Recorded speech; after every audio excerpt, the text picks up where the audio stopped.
देखिए, मैं आपको बताऊं कि ये भी इनको ये समझते हैं कि ये बहुत ताकतवर हैं, और क्योंकि ये ताकतवर हैं उनके मुताबिक, लिहाजा अदारे कमज़ोर हैं कि उनको हाथ डाल सकें।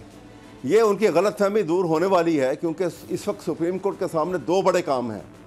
जो मेलाफाइडली और बदनीति से इन्होंने ये लेजिस्लेशन करवा के सुप्रीम कोर्ट के चीफ जस्टिस के विंग्स को क्लिप करने की कोशिश की है, और एक बिल्कुल गैर एक जो लेजिस्लेटिव के जो अंदाज हैं लेजिस्लेशन करने के, उनको बाला ताक रखते हुए जिस अंदाज में ये पास कराया गया है, अभी चैलेंज हो गया है।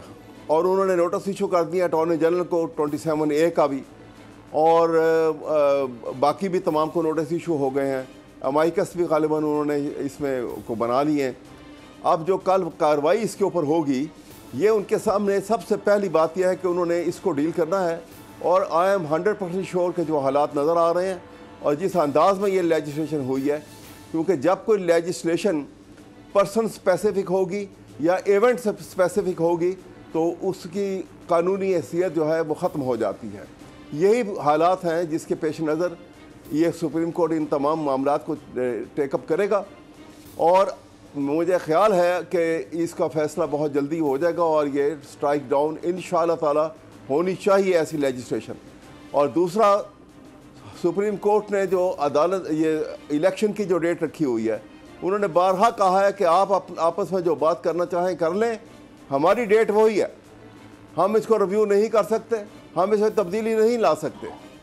तो ये दो चीज़ों को वो डील करने के बाद फिर इनकी जिस वक्त ये शिकंजे में इनकी जान आएगी, और ये सुप्रीम कोर्ट के जो इन्होंने कंटेम्प्ट ऑफ कोर्ट की है, यकीन जानिएगा आप इनमें से कोई नहीं बचेगा, क्योंकि सुप्रीम कोर्ट को अपनी इंटेग्रिटी और अपनी सुप्रीमेसी ऑफ लॉ को कायम रखने के लिए, अपनी अथॉरिटी को कायम रखने के लिए, और अपने ऑर्डर्स की जो है वो अथॉरिटी के उसको आर्टिकल 189 और आर्टिकल 190 के पेश नज़र किसी को जरूरत नहीं हो सकती कि सुप्रीम कोर्ट के ऑर्डर को डिफाई करे और हुक्म अदूली करे।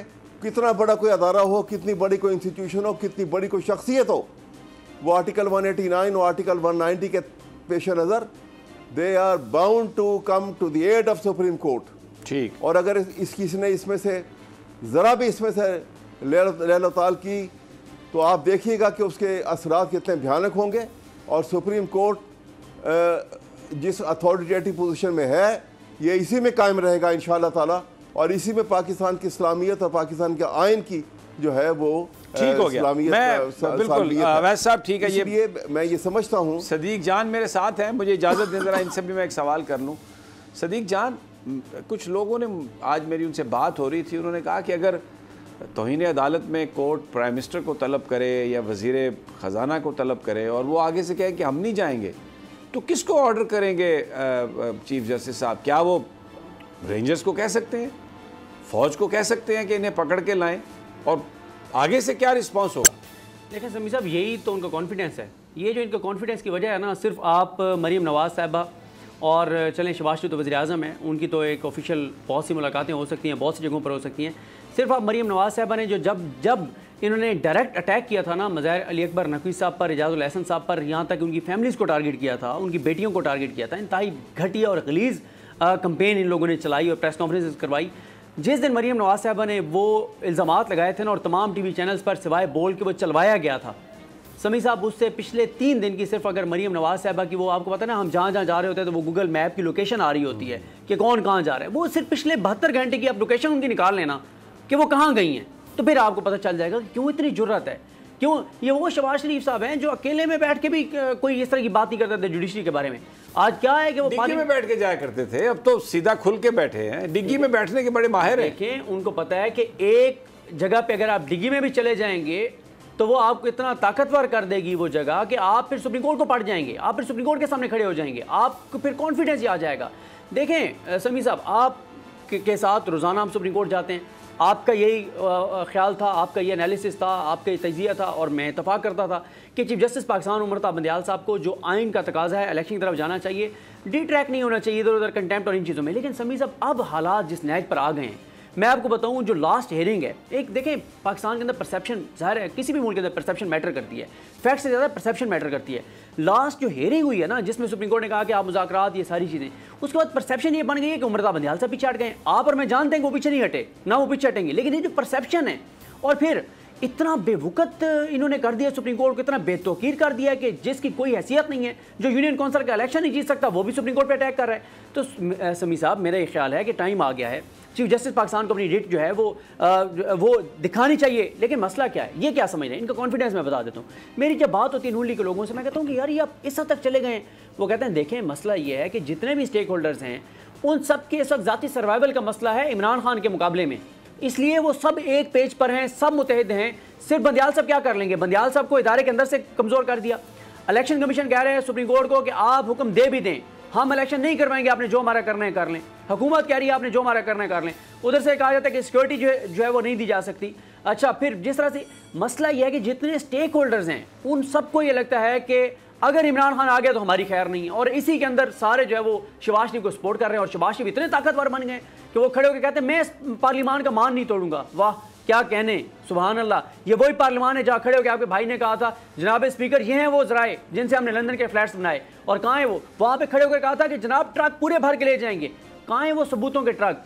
समी साहब, मसला ये है कि आम आदमी की आवाज़ कोई नहीं सुन रहा। मैं अभी समी साहब आज कोई 5 से 6 बजे के दौरान मैं एक मार्केट गया, वहाँ एक बड़े ईमानदार ब्यूरोक्रेट से मुलाकात हुई। उसके अल्फाज ये थे कि आज मैं पछताता हूँ कि जब मुझे मौका मिला था इस पाकिस्तान के अलावा एक मुल्क की नेशनलिटी का, तो मैंने वो नेशनलिटी नहीं ली थी, मैं आज पछताता हूँ। ये कह रहे हैं ईमानदार ब्यूरोक्रेट। अच्छा, ये ईमानदार ब्यूरोक्रेट को इस बात का पछतावा नहीं है कि जब हम सीट पे बैठे थे तो हम कोई ऑर्डर करते हैं ऐसे कि ये सिस्टम ठीक हो, तो फिर उनसे कहें कि खुदा के लिए कोई ऐसा ऑर्डर जारी करें कि ये जो बातों से नहीं मानते, ये लातों से मानते हैं, ये सीधे हो जाएं, शिकंजा डालें। पाकिस्तान छोड़ के जाने की क्या बात है, हम तो पाकिस्तान वापस आए हैं, और वो ईमानदार लोग अगर चले गए तो फिर हम किधर जाएंगे भाई। समी साहब, मेरी देखें, आपकी मैं एहतराम करता हूं आपकी बात का, लेकिन जहां पे सुप्रीम कोर्ट आपकी बेबस नजर आ रही हो वहां क्या करेगा एक ब्यूरोक्रेट, जहां पे आपकी सुप्रीम कोर्ट बेबस नजर आ रही हो, जहां अच्छा, मैं यहां पर आपसे इख्तिलाफ करता हूं, ब्रेक पर मुझे जाना है, मैं वापस आता हूं तो अहमद अवैस साहब से पूछता हूं कि क्या वाकई बेबस है, ये जो रिस्ट्रेंट था ये अक्लमंदी का तकाजा था, कोई लॉजिक थी, या ये कोई बुज़दिली है। लेकिन ये सब एक छोटे से वक्फे के बाद हमारे साथ ही रही है। वेलकम बैक नाजरीन। ब्रेक पर जाने से पहले हम बात कर रहे थे सुप्रीम कोर्ट की बेबसी की, और चीफ जस्टिस उमर अताब बंदियाल जिस तरह के मामलात में उलझे हुए हैं। लेकिन अभी जो खबर आ रही है, दो उसमें अहम खबरें हैं। एक तो मुज़ाकरात का टाइम तब्दील हो गया, वो कल सुबह 11 बजे की बजाय रात 9 बजे होएगा, और ये कहा गया कि अरकान की मसरूफियत, पता नहीं वो कौन सी ऐसी मसरूफियत है जो पाकिस्तान में इतने अहम मसले से भी ज़्यादा अहम है। क्या कहाँ जाना है, कोई ब्रीफिंग लेनी है, कोई बात करनी है, सब डिलेइंग टैक्टिक्स है, कौम को मामू बनाने की कोशिश है। और ये सिर्फ एक दिन और ज़ाया करने के लिए इन्होंने रात 9 बजे इन्होंने ये फ़ैसला किया मुज़ाकरात होंगे सेनेट सेक्रेटेरिएट में। लेकिन जो इससे भी अहम खबर है वो ये है कि कौमी असम्बली की इस्तेहकाक कमेटी का इजलास कल 2 बजे बुला लिया गया है। 16 पॉइंट हैं उसके एजेंडे में। ये हमारे डिप्टी ब्यूरो चीफ, उनकी ये खबर है जनाब अली शेर साहब की, कि जिसमें 16 पॉइंट है, एजेंडा 16 नुकात पर है। और 16वां नुक्ता क्या है कि सुप्रीम कोर्ट ऑफ पाकिस्तान ने पार्लियामेंट की कौमी असम्बली की तौहीन की है। ये कहा गया है कि जब कौमी असम्बली ने ये कह दिया था कि हमने पैसे नहीं देने एकरा, और उसको मनी बिल को रिजेक्ट कर दिया था, तो फिर उसके बाद सुप्रीम कोर्ट ने दूसरी दफ़ा क्यों कहा कि पैसे दिए जाएं। ये तौहीन है कौमी असम्बली की जनाब, ये हुकूमत का मौक़िफ़ है। और अब मैं आपको मतलब ये अहमद अवैस साहब, ये आप देख रहे हैं कि ये हो क्या रहा है। ये तो उन्होंने कौमी असम्बली की तौहीन का इल्ज़ाम सुप्रीम कोर्ट पर लगा के, तो कल जनाब वो एजेंडे में शामिल है ये बात।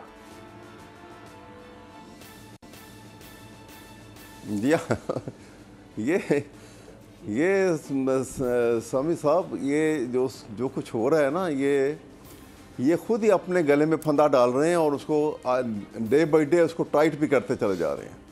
देखिए, मेरी आप बात सुनिए, ये एक आपको मैं यहाँ ये बात बताना चाहूँगा, ये इनका पुराना खेल है।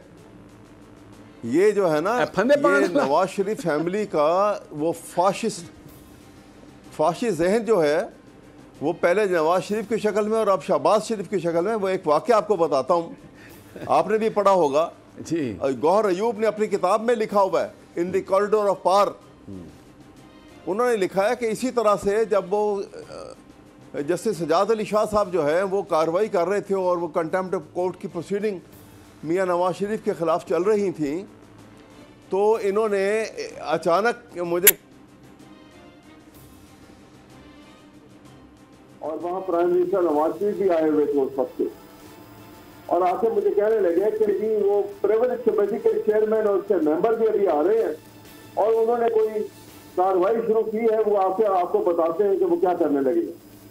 वो आए किस वक्त, तो वो नवाब साहब थे कोई उस जमाने में जो चेयरमैन थे प्रिविलेज कमेटी के, उन्होंने कहा कि हमने ये फैसला किया है कि चीफ जस्टिस पाकिस्तान को प्रिविलेज कमेटी नोटिस दे रही है कि आप हमारे आगे पेश हो आके,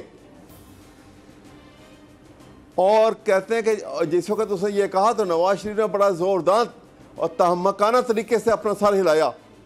तो कहने लगा कि मैंने मना किया और मैंने कहा खुदा के लिए ये गलती ना करना, वो चीफ जस्टिस हैं, आपका केस सुन रहे हैं, वो ना तो कभी आएंगे, पूरी पार्लियामेंट की तस्लील होगी और सारी दुनिया में आपकी बदनामी होगी। कि जब मैंने ये कहा तो ये चुप कर गए और उसके बाद नवाज शरीफ जाने लगे तो मुझे कहने लगे तुम भी मेरे साथ चलो। रास्ते में गाड़ी में बैठ के कहने लगे कि गौहर मुझे कोई ऐसा रास्ता बताओ कि मैं एक रात के लिए चीफ जस्टिस सजाद अली शाह को जेल में बंद कर दूं। ये वही ज़हन है जनाब, आप देखिए आज भी कोई तब्दीली नहीं है।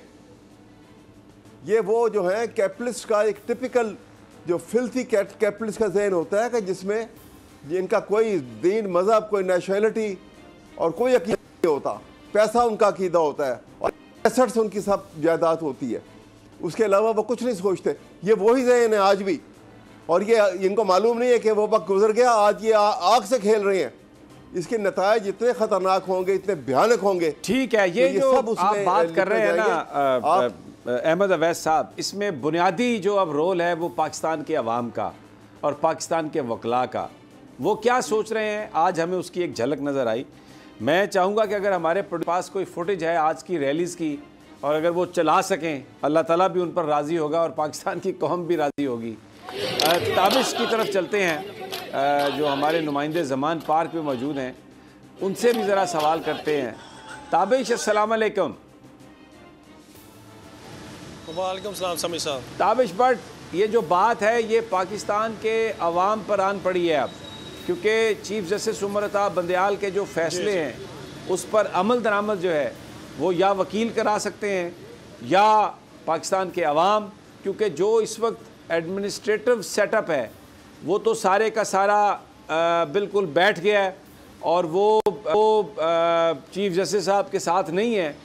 हर जगह पर जूनियर लोग पोस्ट कर दिए गए हैं जो अपनी पोस्टिंग्स को बचाने के लिए मुकम्मल तौर पर वो मुद्दई से गवाह जो है मुद्दई से ज़्यादा चुस्त है। रैली कैसी थी लाहौर की, आप बताइए, लाहौरिये निकले आज और उनके क्या जज्बात थे?